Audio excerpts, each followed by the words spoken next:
to the Black Madonna and Advent, an installment of the Advent 2017 series of the Black Madonna Speaks. I'm your host, Stephanie Georgieff, and I'm so pleased to be with you on the Heart of the Black Madonna channel. The definition of the word Advent is the arrival of a notable person or being. Another definition for the word Advent is to come or becoming.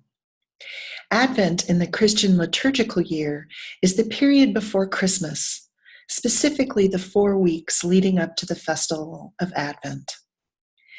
This is a period of expectant waiting, of preparation for the birth of the Christ child. We see images of the journey to Bethlehem. They usually involve night and darkness and stars.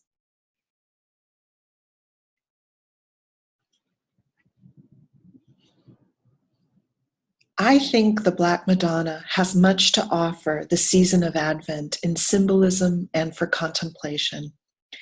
So I hope you enjoy my insights and discoveries and contemplations of the Black Madonna for your Advent journey. Before we get started, I want to reiterate these are my insights.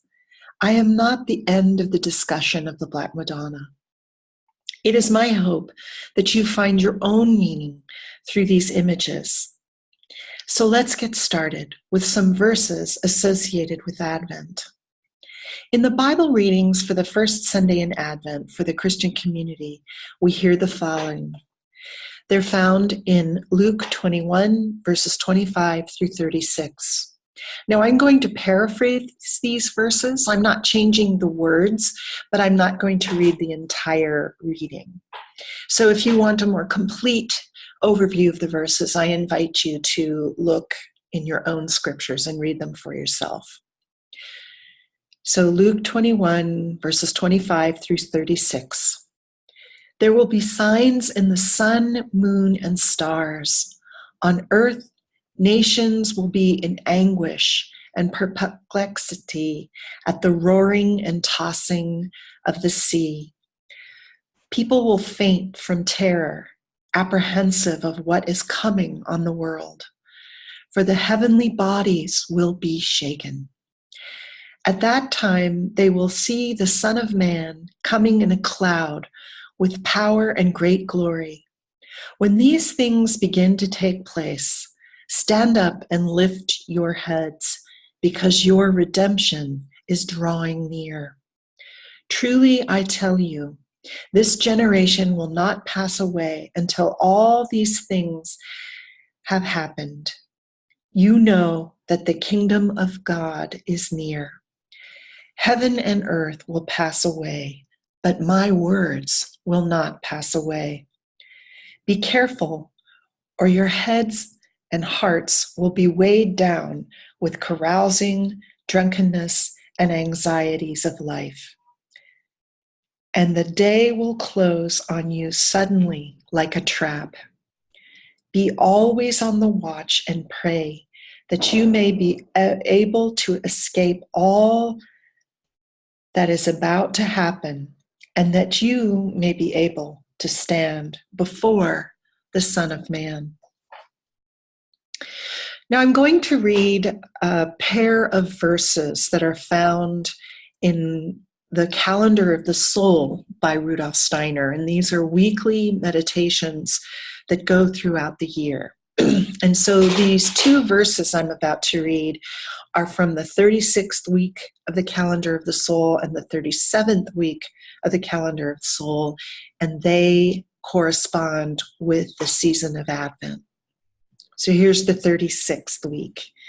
Within my being's depths there sparks, intent on revelation. The cosmic word mysteriously imbue your labor's aims with my bright spirit light to sacrifice yourself through me. And the 37th week of the Calendar of the Soul meditation goes, to carry spirit light into world winter night. My heart is ardently impelled that shining seeds of soul take root in grounds of worlds, and word divine through senses darkness resounds, transfiguring all life. Something interesting to ponder when reflecting on these two verses and Advent is that the term of a human pregnancy is usually 40 weeks long, and that the last month of pregnancy starts in the 36th week of gestation. For most women, these last few weeks are often the most difficult. One where they start to brood, they get ready, and they're also quite physically tired of the pregnancy and often are in a lot of discomfort and sometimes pain. So it's a difficult time. But they also, during this last month of pregnancy, gain a great anticipation to greet the child. I think it's interesting that the calendar of soul versus during Advent in many ways reflects this period of human gestation. So let's consider some of our questions that we explored in our last segment. What is art? What is the Black Madonna?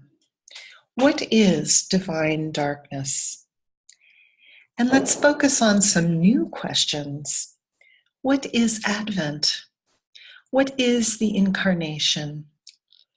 What does Advent have to do with Advent and the Black Madonna? So let's review some of these questions. Something that we covered in the initial segment of the Advent 2017 series was the concept that art is a method by which the spiritual world speaks to humanity. Now, this is a very powerful idea, and it's really the basis for the thesis of all of my study. So what is it that the spiritual world is trying to tell us through these enigmatic and mysterious and very beautiful images? We also need to keep in mind that the Madonna, as an artistic gesture, is symbolic of the human soul. So yes, these images are about the historic Mary. Yes, that's true. But they also symbolize the artistic gesture and symbolize the human soul. So we need to keep these two concepts in mind, that the Madonna is the image of the human soul, and art is a method by which the gods speak to humanity.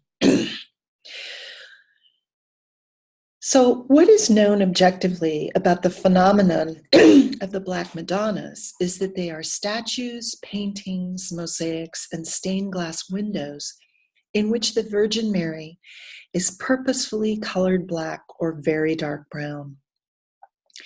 In the Middle Ages in Europe, the bulk of these works of art appeared in areas where the only external racial expression was Caucasian at the time. The images rarely have an artist associated with them and are often attributed to the handiwork of St. Luke the Evangelist. With no documented artist associated with the image's origins, the exact dates of creation are unknown. Many of the stories of their genesis are associated with their discoveries. Scholars do agree that the majority of the work of art date from the 5th and 6th centuries up to the 14th century. Most of the Black Madonna images have legends and history associated with them that date between the 11th and 13th centuries. The Black Madonnas are scattered throughout Europe, with a great number in France. Another common theme is that many Black Madonnas are found in churches along the European pilgrim route of the Camino de Santiago de Compostela. They were brought to the European continent by Saint Helen of the Cross, who is the mother of Constantine of the Great. By by Coptic monks from North Africa and by the Knights Templar during the age of the Crusades. Many of the Black Madonnas are Byzantine in their presentation. The similarities between the Black Madonnas are that they are black and very dark brown. They usually have extremely large hands. They're somber in appearance, and they also have narratives, similar narratives of discovery, meaning that they're often found buried underground or in caves. They're associated with wells. And they also have narratives of great endurance.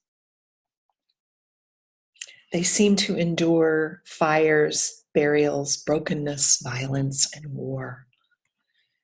The other thing we need to keep in mind is the spiritual nature of black, and that black is the color of cosmic will, and that through artistic imagery, black conveys cosmic will being transmuted to human will. We learned earlier about the theology of divine darkness, a concept developed by one of Apostle Paul's first converts. This first convert was called Dionysius the Areopagite, and he spoke of how divine darkness is where divinity is most acutely felt, mainly because there are no distractions to take away from this experience.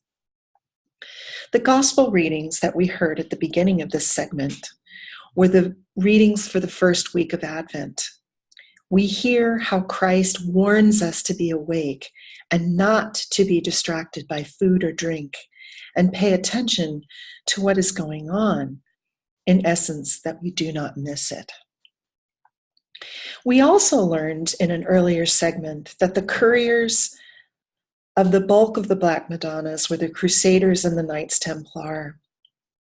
The Templars in their beginnings were studying the Divine Sophia and the Holy Grail in the ruins of the Temple Mount in Jerusalem.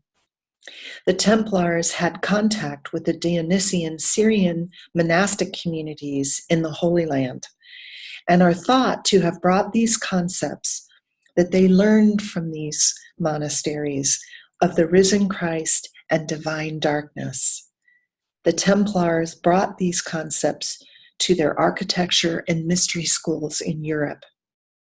They are also responsible for placing many Black Madonnas along the Camino in various shrines and cathedrals. So what is Advent? There are many ways to orient ourselves to this season preceding Christmas and the Holy Nights. Advent, in one way, is a time to remember our cosmic origins. Advent can be seen as the season of preparation for the incarnation of the Christ. We often associate Advents with the life of Mary and Joseph, particularly with the Luke narrative of the journey to Bethlehem. It is also associated with the journey of the Magi following the star. I would ask you to take note, while Steiner has much to say about the Magi, with our understanding of the tri-continental aspect of early Christianity, it is of interest that the Magi are said to have come from Africa, Europe, and Asia. During the cycle of the year, we observe different seasons and festivals as a path of initiation. I would also suggest that this season is an incarnation not only of the Christ, but also of ourselves. In my own journey, I have often reflected that during each Advent, each Passiontide, I gain an understanding from a different perspective and depth as to not only my own purpose, but the purpose of creation, of Christ, and the unfolding evolution of collective humanity. As I said before, Advent is a time of preparation. It mirrors the time that humanity was enduring before Golgotha. It is a time of deep inner trial, of isolation and solitude. It is also a time of deep memory, a memory of our cosmic origins. This is most beautifully demonstrated through the Advent Garden for the children that we experience through Waldorf schools and also the Christian community. A spiral from the center star, journeyed with an angel, is so tender and yet so profound. Steiner tells us that Advent is also a time characterized by the temptations of evil. One can see this in the gospel reading that we shared during the beginning of our segment, and see where the wisdom of this lectionary is given guidance for this time of year. To not be distracted by things, but to be awake and pay attention.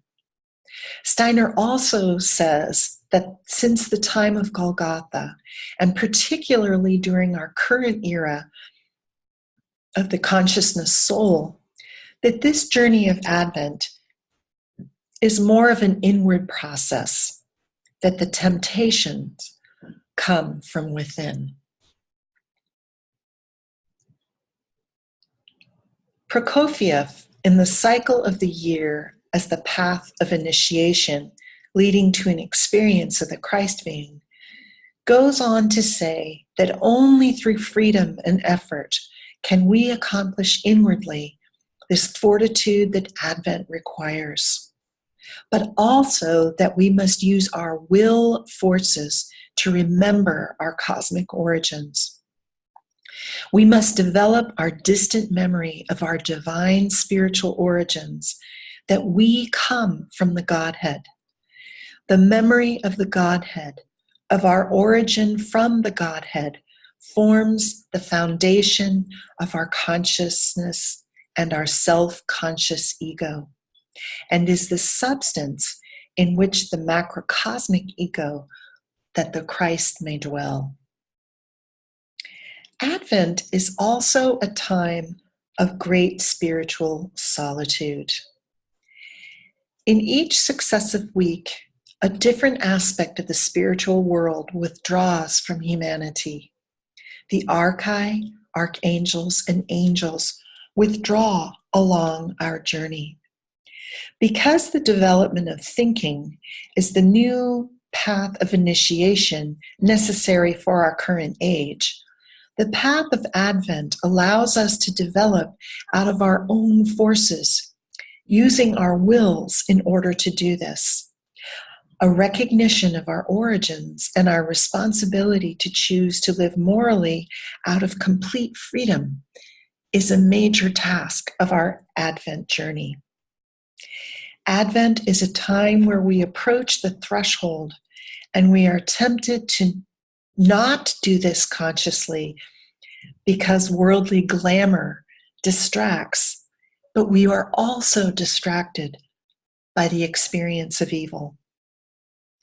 The great issue for us individually and collectively as a family of humanity is that we can, out of our wisdom, become our own soul guide, our own inner light, in order to birth the Sun Spirit, the Spirit Child, within our hearts as well as collectively.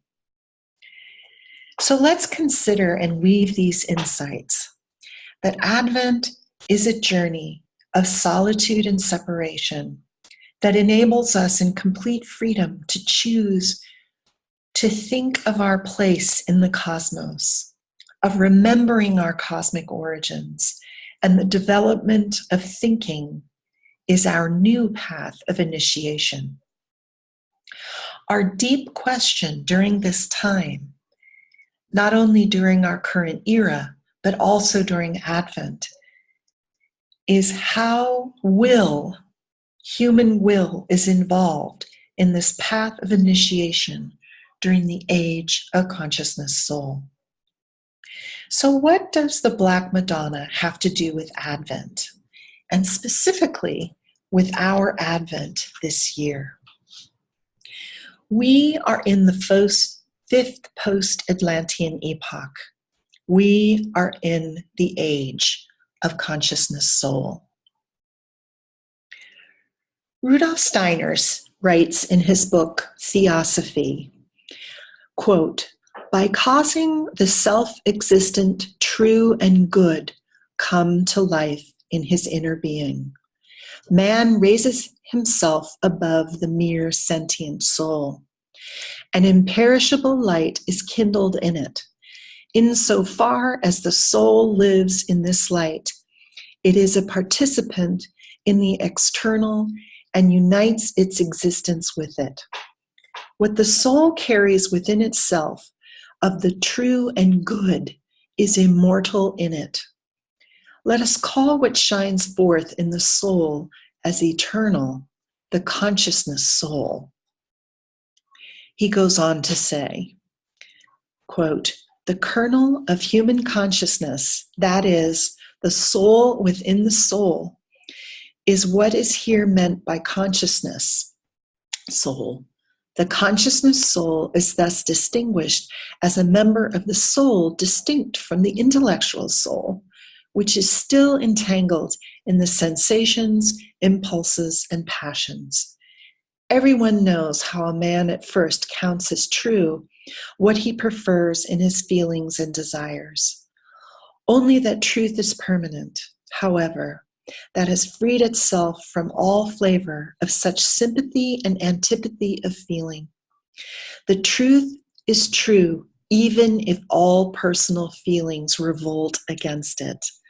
That part of the soul in which this truth lives will be called the consciousness soul." Unquote. The age of consciousness soul began in 1413 AD. The capacity that humanity is developing during this age is to be awake, fully conscious, and to think independently. The motifs and recurring themes of the Black Madonna are interesting when overlaid with the purpose of Advent in our modern age.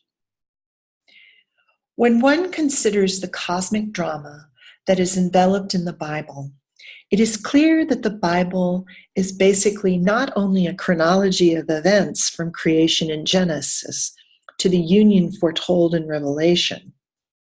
I have personally come to see the Bible as a narrative of the instruction manual humanity was not given when we were created. We were given this awesome power, freedom to manifest and evolve in the universe.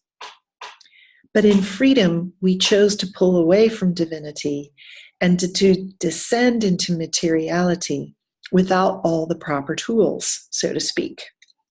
The spiritual world devised a plan to help us with our detour back to the original itinerary.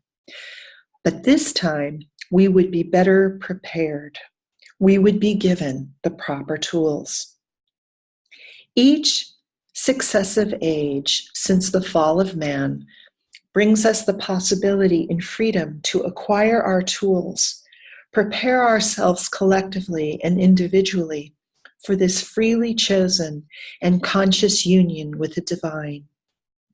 We in the Christian community call the great cosmic world ego the mystic lamb, and the Christ the one with which we will individually and collectively unite. And this uniting with this great cosmic world ego is outlined for us in the book of Revelation. Advent is part of this journey towards conscious, freely obtained preparation for such a union. The incarnation of Christ was the first step in the journey, which is why our liturgical year begins with Advent, the preparation for our collective and individual initiation into union with the cosmos and divinity. When we look to some of the iconography in the East, there is a motif not often known to Christians in the West. And this is the motif that illustrates a Black Madonna with the Ark of the Covenant and the burning bush. What was the occasion of the burning bush? It was when the great cosmic ego first revealed itself to humanity with the great statement, I am who I am. In the Ark of the Covenant, this item was constructed by Moses with specifically instructions that the Ark would carry the 10 Commandments. Well, what is this Ark, burning bush, Mary correlation about anyway? The mission of Moses was to help the mysteries evolve.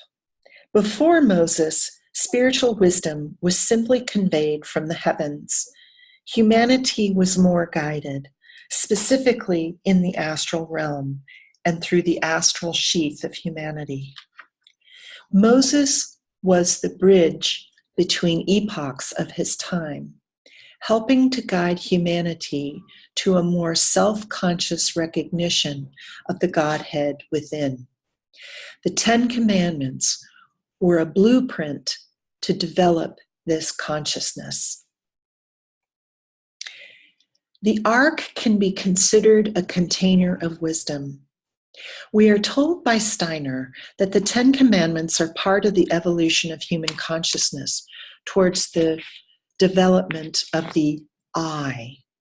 Before this time, individuality was not the norm, and the spiritual world guided humanity more directly.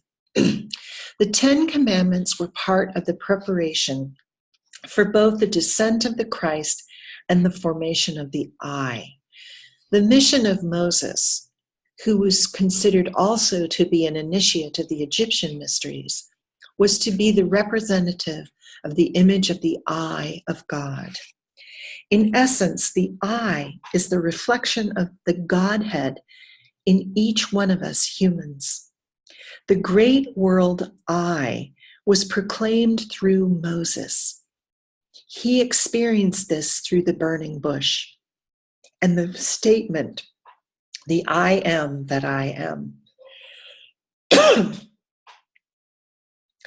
The traditional English translation of the first commandment is, "Thou shalt have no other gods before me."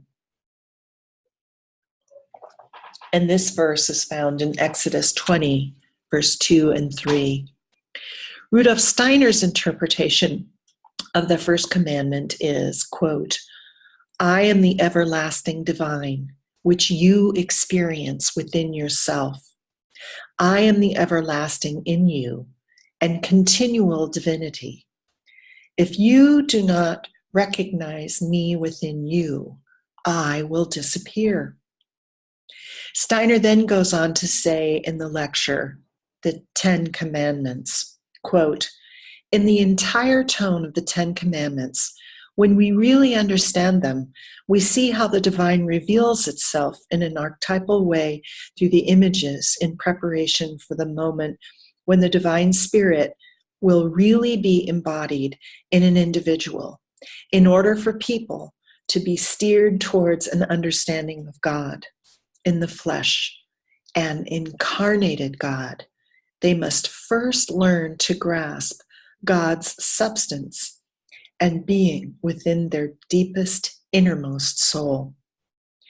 When we consider this approach to the 10 Commandments, as well as the correlation between Mary, the Ark, and the burning bush, as well as the deed of Christ in helping humanity think independently, we can see quite a message coming from these images of the Black Madonna.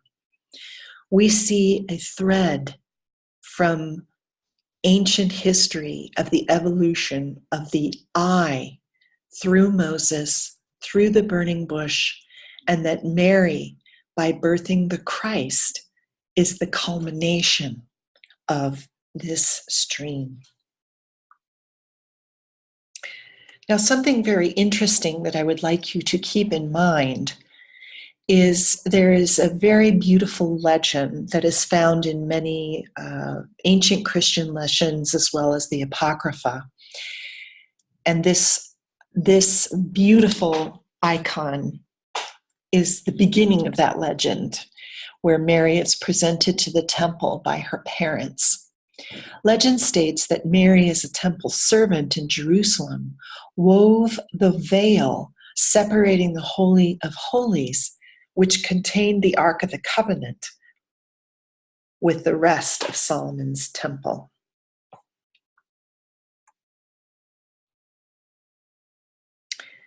The Black Madonnas are black, which is the color of cosmic will. They have very large hands, which are usually pointing downward. While many like to say that the Black Madonnas are syncretic images of Isis that the Christians simply dressed up differently and renamed, I would disagree. Isis has her hands up to the heavens.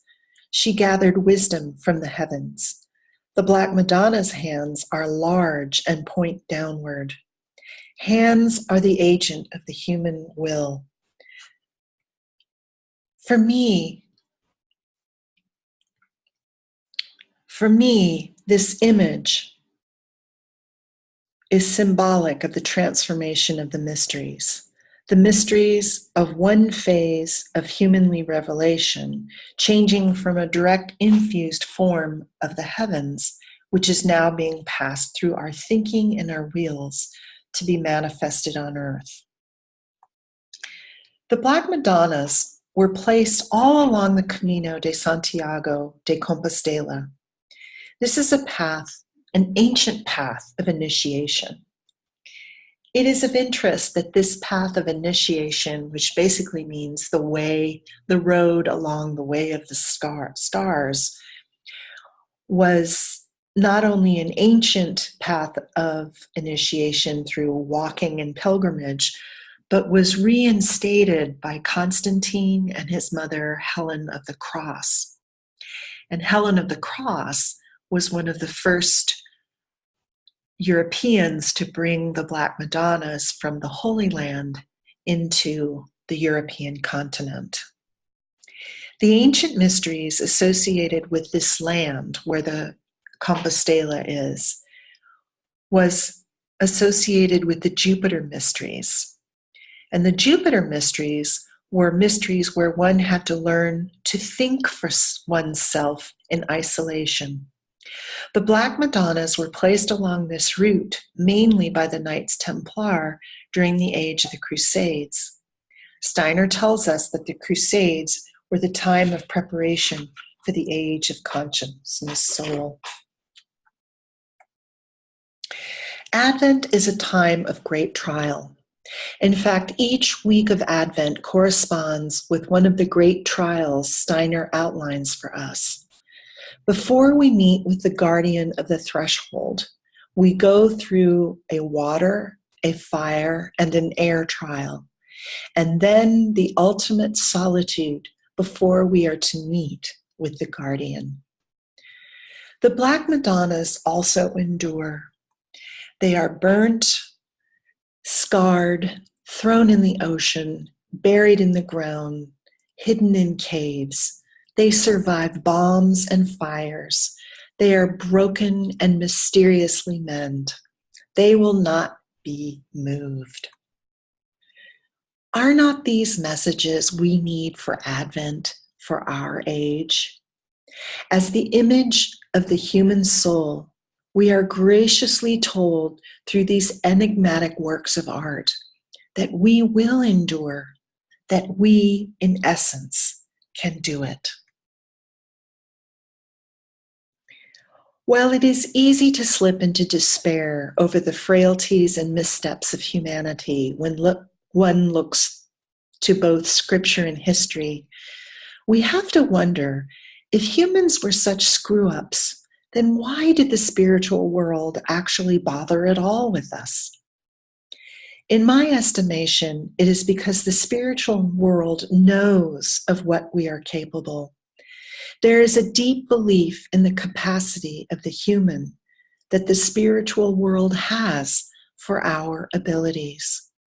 When we look out into the expanse of the night sky, especially in winter, when we reflect back to our cosmic origins, of our descent into earthly existence, of all that was done for us, specifically the incarnation of Christ, do we really think that all of this was done for completely worthless beings? Maybe the spiritual world knows something we do not always recognize in ourselves, that we are valuable, capable, and deeply loved. If we accept what Steiner says about art, that through this medium the gods are speaking to humanity, I, for one, have come to the following conclusions. So here we are, with these images of darkness, of somberness, of endurance, with great hands, images placed along the Camino by agents that studied the divine Sophia and divine darkness as a preparation for the age of consciousness soul. For me, so many of the motifs of the Black Madonnas simply are singing at the top of their voices about the true nature of Advent. It is a time of trial leading up to our own wisdom and our own cosmic incarnation into the conscious union with the incarnated Christ.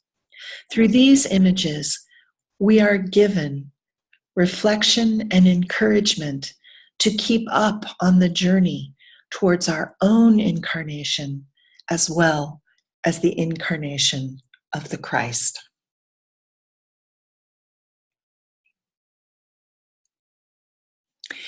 The images for this presentation were obtained through Wikimedia Commons, the Interfaith Mary Black Madonna Index, and when known, the photographer is given credit. Our Lady of Czestochowa by Ramon F. Velasquez,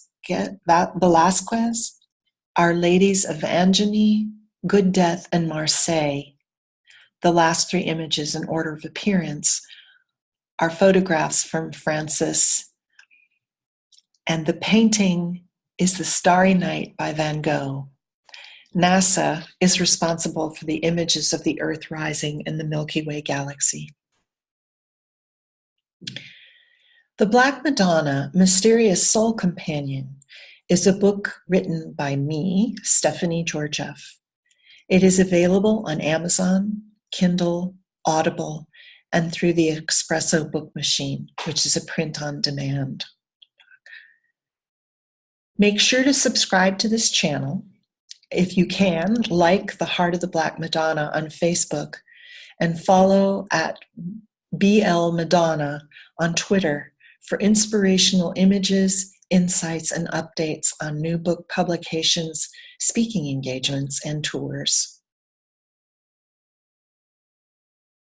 Blessings on your journey.